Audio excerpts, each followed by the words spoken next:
That'd be great.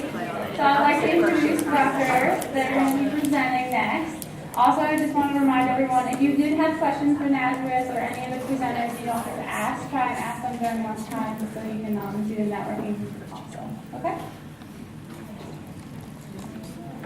Thank you so much for this opportunity to speak to you about our service learning and how our entry-level students are enhancing their studies through our community clinic. And a special thank you to Wiger. I already, just in walking through the door in the first 2 minutes, I had like 3 ideas that I wrote down, mainly about the shirts. I think they're brilliant.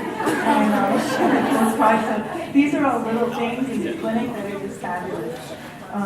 And every year I leave here with a list of things to do when I get back to Rutgers and work. So I plan to introduce some concepts about participatory research and how we incorporated that approach and method to our concepts in developing our clinic service model, and in addition explore some educational models that we're hoping to really tease out and speak to our underserved population. One of the things when I heard Dr. Wang speaking was that there are so many different definitions of who our underserved are, so hopefully I communicate that to you in our presentation. So our clinic's name is the Community Participatory PT Clinic. So where did that name come from? I went against all advice not to have such a long name, and this is why. In searching for information on and evidence on clinic development, there were a lot of free or pro bono PT clinics, student run, that was very popular, many acronyms and catchy names which were wonderful and inspiring, but at times confusing and not really featuring physical therapy. So also when I conceived the clinic and we developed it, I was looking at a lot of literature in the public health domain that really featured participatory research models, which are when the community is surveyed for research on what their health needs are and what they perceive as most relevant for their population. And then research projects are developed around those needs. And I also come from a big background as far as myself in my own scholarship direction with cultural competency. So our community participatory PT clinic name aligns with the main principles that underlie our service model. So through communication with local community organizations and, sorry, I'm moving off my mark, sorry. Through communication with local community organizations and direct community representatives, we project the needs and establish goals with them within the scope of PT. So it's certainly patient-centered, and that sounds very easy to say it's patient-centered. It's easy to drift into provider-centered care when you're in a large university model, so we try to stay patient-centered and provide service through a senior-junior model of peers, and it's a supervisory model that's senior to junior.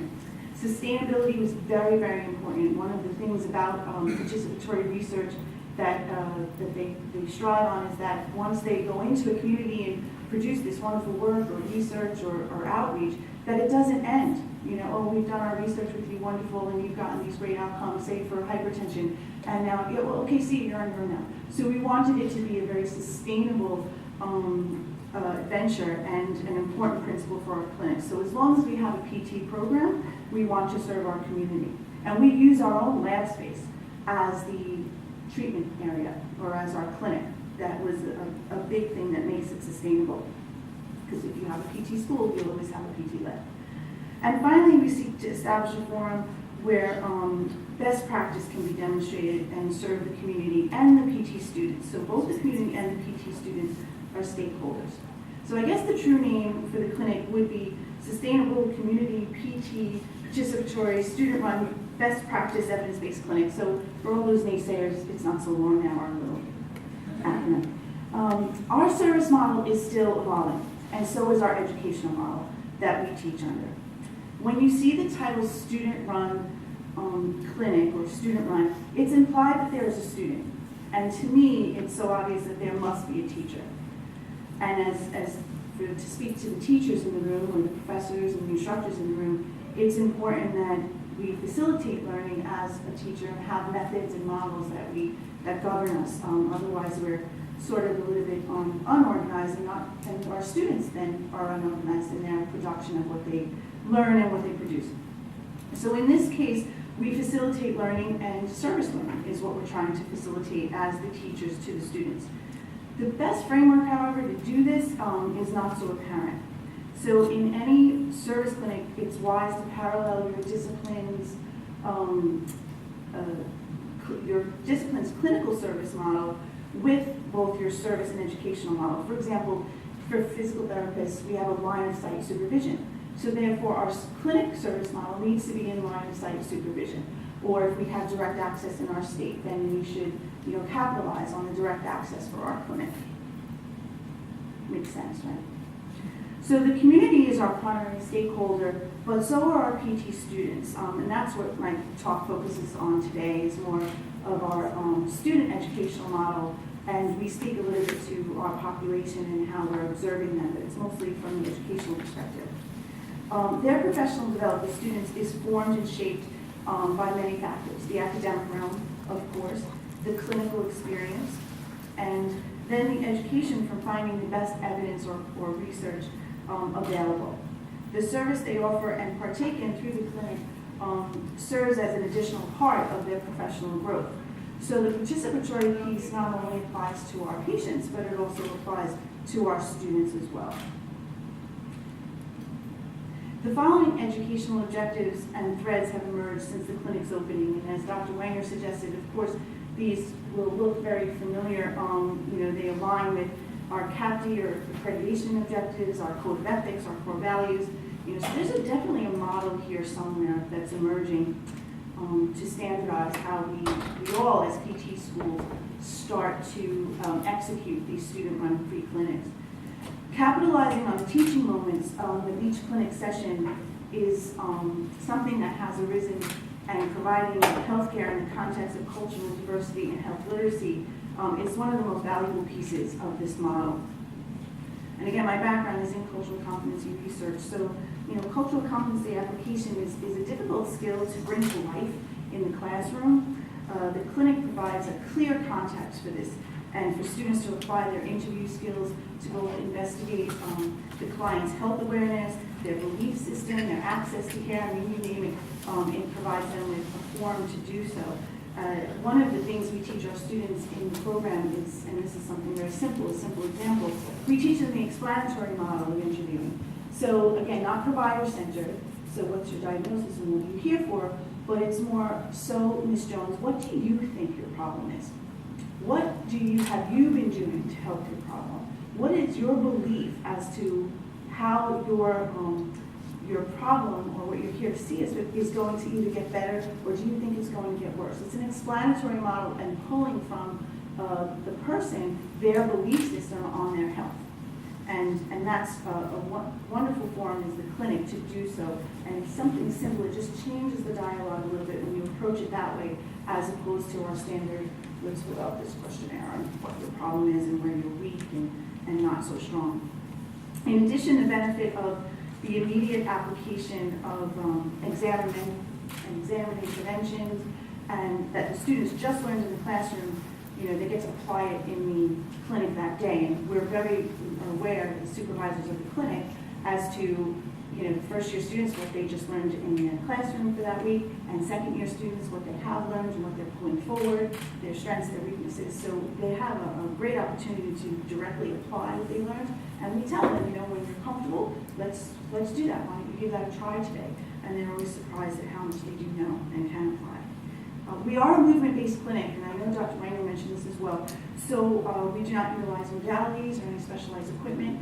We try to, the student has a goal in each session to provide an exercise or a movement that will help to alleviate the patient's pain and or increase their range and their strength.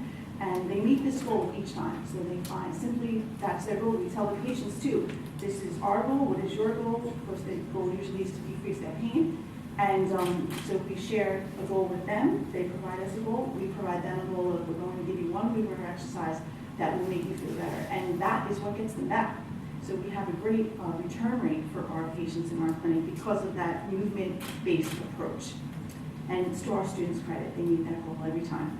And it's remarkable what they show, how they show and how they blossom, what they know. It's, it's like a proud parent, but I don't want to say that because I used to be their colleague, now I'm their parent. So it's with this educational perspective that, and that we model, that we also preach or try to enforce best practice. And we see what best practices emerge, which I'll speak to in a little bit about that.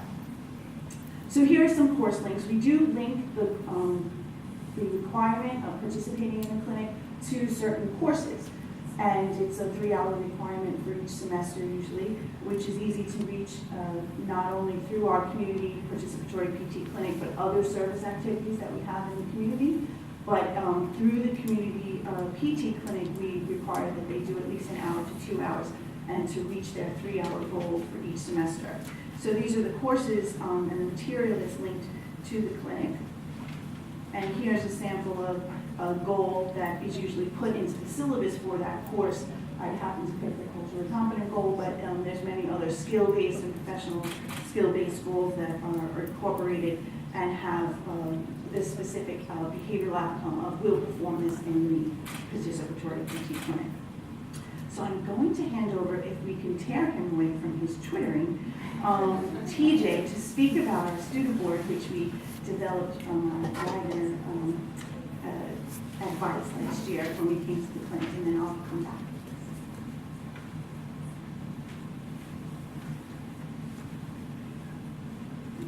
So like Dr. P said, we were here last year, and most of what I'm going to be talking about are ideas that we took away from last year and ways that we as students have kind of taken a greater role in our clinic out at Rutgers. So the very first thing we did when we headed back was we decided we were going to establish a student board. So beforehand, Dr. P, our clinic advisor, was very, she did a lot of the light work. She did mostly everything. So we were kind of inspired by how involved some of the students were, especially at the Chester Community PT Clinic. So this was kind of a project that I took on myself to sort of develop at our school. And we now have students that, they don't just come to clinic, they have a sort of a clinical role too in playing some of the administrative parts as well. So we have, we currently now have, I guess, we haven't given myself a name, I guess I'd be the student board director.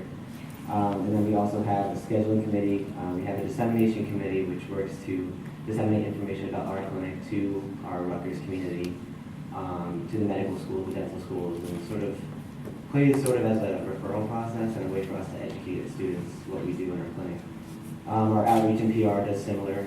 We do a lot of, we create flyers and other stuff that we hand out to our community. Special projects, we have a few students who work on applying for grants or scholarships that I'll talk about a little bit later. And then alumni. So we try and maintain a connection with the alumni that played a role in the clinic, and then we try and keep them involved again once they graduate and are in clinical practice. Another thing that we took away from last year was the idea of a mock clinic session. So some of the feedback that we got from, at least from my year, was that you kind of thrown into clinic. Dr. B doesn't want you to feel that way. You don't want you to feel like you're being rushed into anything, but you still kind of get cold feet when you walk in right away and are expected to sort of play a role in the clinic. So what we did was we sort of had a day where the students sort of played the role of the patient. So we had a brief introduction on what we expect you to do, what your role as a first-year student is. We showed them, gave them a tour of the clinic, and then we would have little scenarios or simulations of the patient interaction. So they had a little bit of an experience before they went there the first day, and kind of made some of the students feel better. We got some pretty good feedback from that. The clinic playbook. So one of the biggest things that that I feel is important for the clinic is create some sort of sustainability, especially when I'm no longer there and we pass it down to our first year students. So what we did was we created a clinic playbook that sort of outlined what each committee does, what each subcommittee has completed to date, and then what they plan to do in the future. So once I pass down the torch to my successor as the director of the student board, they won't feel sort of like they have to start over again. They'll have that sustainability to play with and some goals to look for the future. In the future, we're looking to do some patient, faculty, and alumni boards as well. to sort of get some different perspectives and see what opportunities we can create from those. So some student learning observations that we've noticed was there's a direct fostering of skills that we learn in the classroom and then applying them directly to lab. So we might one day learn a specific joint mobilization or some sort of manual technique, and it's a great opportunity to go to clinic that day and practice those techniques. So we see a lot of carryover with the clinical skills. So an educational tool that we use is, it goes by rhyme. So the R stands for reporter. It's basically what you're looking to do in the clinic that day. What is the student looking to report on, whether it be an intake form, just the basic goal of the encounter. The interpreter is the Y. So the interpreter role is more reporting back what you saw, some clinical implications for what you saw, and it's part of the educational tool. The manager is sort of the junior or the senior who's kind of overseeing the junior, asking them questions, challenging them with clinical questions, really, why don't you try it this way? And then the educator. So everyone eventually plays an educational role in the clinic. Peer mentoring, so we do have the junior-senior model. The seniors kind of oversee the juniors, sort of gradually bring them into the senior role, sort of. So we're kind of mentoring them into what they're going to be doing in their second year. It's a great opportunity for us as second years to sort of take that leadership role and apply what we've learned in school and really see those clinical skills sort of emerge. And obviously the goal too is to serve more. We're serving our community, and it's a part of our core values and something that we take pride in. So some student learning outcomes. Professional growth is a huge one. Something I took away, or we were talking about too, the ethical implications, especially with insurance and people that do have insurance that come to our free clinic. It kind of gives you an opportunity to think about some of the ethical situations or ethical dilemmas that you might face in clinical practice. Other things like cultural competency and all that other stuff. Academic relevancy, again, we're applying the skills that we've learned in school and we're applying them right away. So there's a lot of carryover with academic relevancy.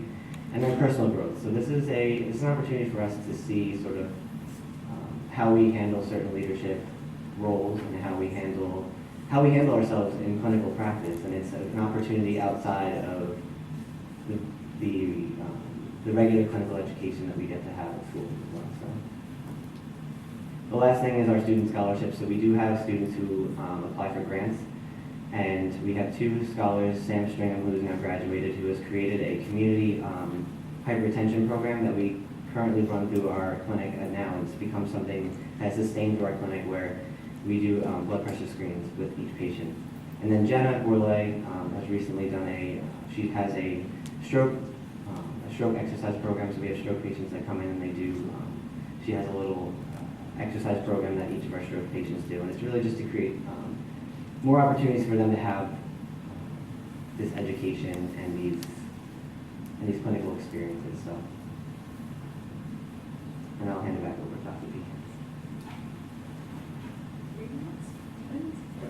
I'll skip forward a little bit, that's fine.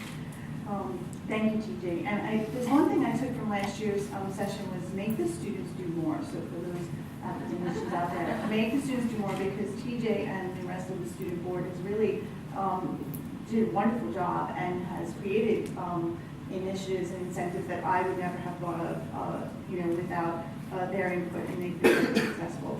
So I'm just going to skip forward a little bit. We do have community resources and that we utilize, and that's where we get a lot of our referrals. We belong to a community resource coalition, and these are our demographics in Newark, which you can see.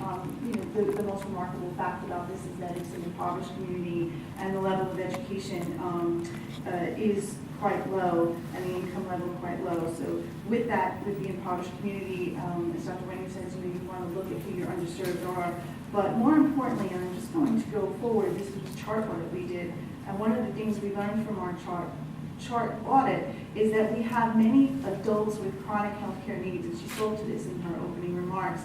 And this comes from the the literature from public health research. And Alan Jetty, who's a PT, also presented this. And when he presented this at CSM last year, I was jumping out of my seat. I go, oh my gosh, that's my population in my clinic. That's my population. So our underserved that we see are adults with chronic healthcare needs that have the need for helper supervision with ADLs or instrumental ADLs, and also who have not yet problems with ADLs, but who definitely have chronic conditions, and pain that they seek physical therapy for.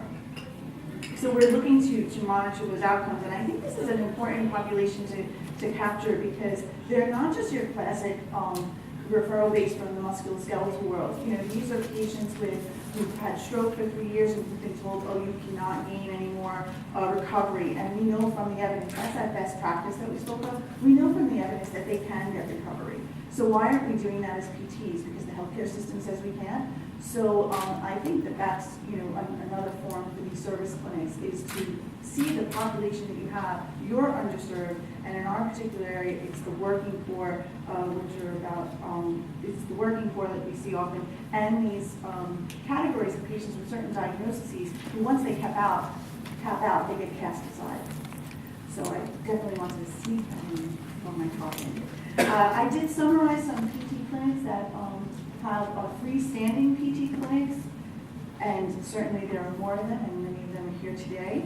And I also summarized some interdisciplinary clinics where PTs are invited to attend those clinics as well, and they're just growing in numbers tremendously. And of course, our student-run free clinic link, and some acknowledgments to just thank our state, New Jersey, and the APTA of New Jersey for direct access, because we could not do this clinic without it, and our department for their support, and Mary Sinote, who spoke last year about beyond autonomy and how we are autonomous, and it's great to have direct access, but we still need to do respect and have interdisciplinary care and be the primary care providers, which I think every speaker is going to speak to today, so notice that we're speaking about doing primary care not just for patients with musculoskeletal disorders, but for patients who have hypertension and who have diabetes, and not traditionally thought of as PT interventions, but it's our scope of practice. It's not the scope of practice, 15%. And again, just another thank you to the students. I'm 1 minute over, I'm so sorry. Does anyone have time for like more questions? I'm going to stand up. I think I want to acknowledge TJ. I remember you here last year. You were so excited. And look what you've done in a year. So let's just give him a round of applause. I'll catch you later. But how are you replicating yourself? How is this going to be passed down? How is this going to go, which is what we've had? We have number 3 here, number 2 here, and Dario is here. How do you continue that? Have you figured that one out? And is that person here? I think she is here, actually. She's right here. She's in the conference. That's good. And Justin, too. Stand up. Yay. Now you have to do it. Tweet that. Yeah, Shannon was recognized really early when we kind of created a buddy system at Rutgers, so when we have the first students come in, Shannon kind of stood out right away, and she kind of did take the leadership role. So in creating our clinic playbook and these leadership roles within our clinic, we kind of fell on her lap a little bit, and she's kind of been forced to do a lot of it, but she's been really happy to do it. And like I said, with the playbook, and we've kind of outlined what we expect to see in the future, and it's giving her a lot of room too to kind of play with it herself. So hoping that we'll have some ideas from this year and then she can run with those kids. So.